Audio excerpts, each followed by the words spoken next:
ये है सूबे का स्वास्थ्य महकमा। कहीं बेटा मर गया एम्बुलेंस नहीं, कहीं एम्बुलेंस में ही बच्चे का जन्म। आखिर कितना लाचार है स्वास्थ्य महकमा। पहले सिस्टम ने मारा, अब कंधे पर लाश। सिस्टम की लाचारी, आखिर जिम्मेदार कौन? यूपी में स्वास्थ्य महकमा का क्या हाल है किसी से छिपा नहीं है, लेकिन सच कभी भी सामने नजर आ ही जाता है। लोगों की नजरें झुक जाती है क्योंकि हम लाचार हैं, गरीब हैं और बेबस हैं। ऐसी ही लाचारी की खबर हम आपको दिखा रहे हैं, जहां एक बाप अपने कंधे पर बेटी की लाश लेकर दर बदर की ठोकरें खा रहा है क्योंकि उसे घुसखोर सिस्टम ने एम्बुलेंस नहीं दी। यानी साफ कह सकते हैं कि पैसा नहीं दिया तो उसके बेटे की लाश को ले जाने के लिए एम्बुलेंस नहीं मिला। कभी माँ की कंधे पर लाश को लेकर गांव की तरफ जाती है तो कभी बाप कंधे पर लाश को लेकर जा रहा है और 35 किलोमीटर तक यह सफ़र चलता रहा, लेकिन किसी ने पूछने तक की जहमत नहीं उठाई कि उसकी मदद कर सके। इतना ही नहीं, बेटे की मौत के बाद भी केवल डॉक्टरों की लापरवाही की बात सामने आ रही है। यानी साफ कह सकते हैं कि पहले सिस्टम ने बेटे को मारा और फिर सिस्टम के ठेकेदारों ने इंसानियत को मार डाला। प्रयागराज से यह हृदय विदारक घटना सामने आई है। यहाँ स्वरूप रानी नेहरू अस्पताल की तरफ से एक गरीब परिवार के बच्चे का शव ले जाने के लिए एम्बुलेंस मुहैया नहीं कराई गई, जिसके बाद लाचार पिता बेटे के शव को कंधे पर लेकर 35 किलोमीटर दूर पैदल घर पहुंचा। तेज बरसात के बीच एक गरीब लाचार पिता बेटे के शव को लेकर कंधे पर रखकर अस्पताल पहुंचा। बेटे को पिता इलाज के लिए शहर के SRN अस्पताल लेकर पहुंचा था, लेकिन उसे बचाया नहीं जा सका। इलाज के दौरान उसकी मौत हो गई, जिसके बाद गरीब परिवार को शव ले जाने के लिए अस्पताल की तरफ से एम्बुलेंस तक मुहैया नहीं कराई गई। गरीब परिवार ने अपनी परेशानियां अस्पताल परिसर में मौजूद निजी एम्बुलेंस वालों को भी बताई, लेकिन किसी ने उसकी मदद नहीं की।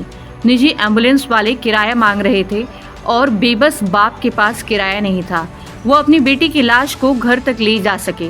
इसके बाद लाचार पिता बेटे के शव को कंधे पर लेकर तेज बारिश के बीच अस्पताल से पैदल ही घर निकल पड़ा।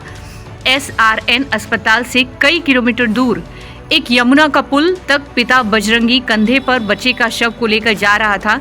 तभी नैनी थाना क्षेत्र के एक गाड़ी वाले ने उनकी मदद की, जिसके चलते वह करछना थाना क्षेत्र स्थित डीहा गांव अपने घर पहुंचा। इस मामले का वायरल वीडियो सामने आया है। सामने आने के बाद अब अफसरों में हड़कंप मच गया है।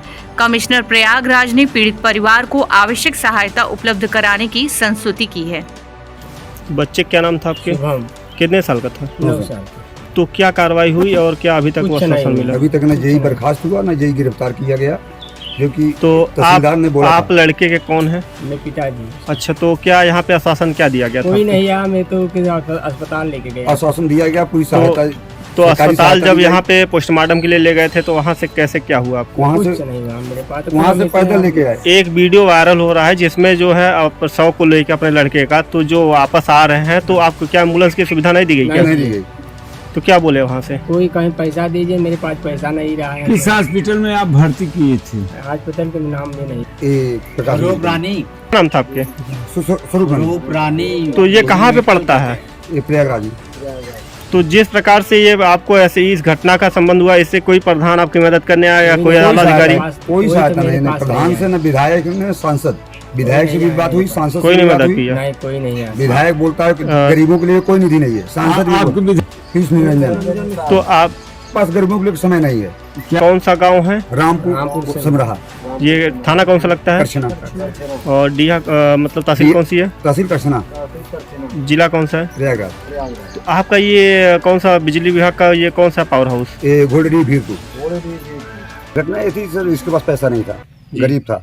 हम लोग सामने देखा गया, एम्बुलेंस को रोका गया, एम्बुलेंस वाले रुके नहीं, ना बैठाए। तो लास्ट में जब स्वरूप रानी पोस्टमार्टम हाउस से यहाँ पुल तक आए, नए पुल क्रॉस किए, मिलिट्री वालों ने सहायता की, एम्बुलेंस की सुविधा मुहैया कराया।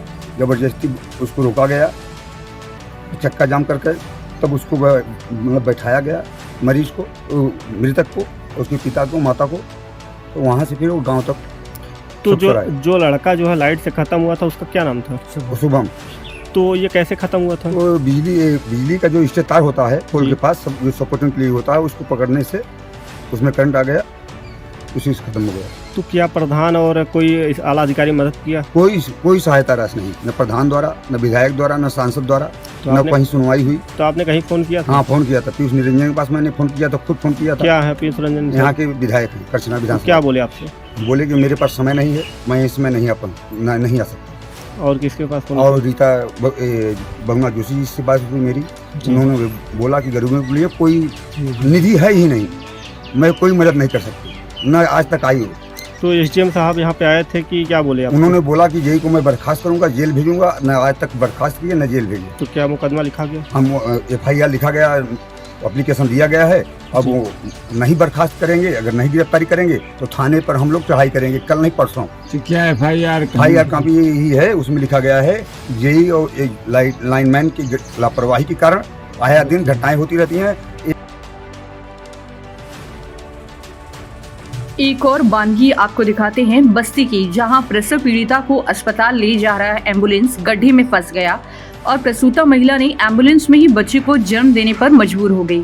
काश सरकार की योजना का लाभ गांव को भी मिला होता तो शायद सिस्टम की लाचारी के आगे कीचड़ में उस बच्चे को दुनिया देखने के लिए अपनी आंखें न खोलना पड़ता, जिसकी किस्मत में ही भगवान ने नहीं मानो सरकार ने बद इंतजामी झेलना लिख दिया। दुबौलिया ब्लॉक क्षेत्र के एक गांव से प्रसव पीड़िता को 102 की एम्बुलेंस प्राथमिक स्वास्थ्य केंद्र रामनगर विशेषरगंज ले जा रहा था।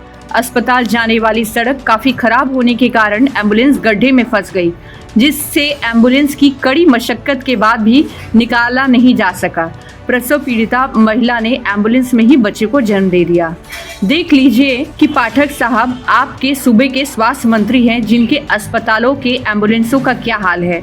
समस्या ये है कि अभी जो है जो रोड अभी नई पटान हुई है, तो जिसके कारण जो है बरसात में एम्बुलेंस को आने जाने में बड़ी असुविधा हो रही है और जगह जगह पे गड्ढे भी हो गए हैं, जिससे कि एम्बुलेंस जो है लगभग हफ्ते भर से जो है अस्पताल पे नहीं आ पा रही है।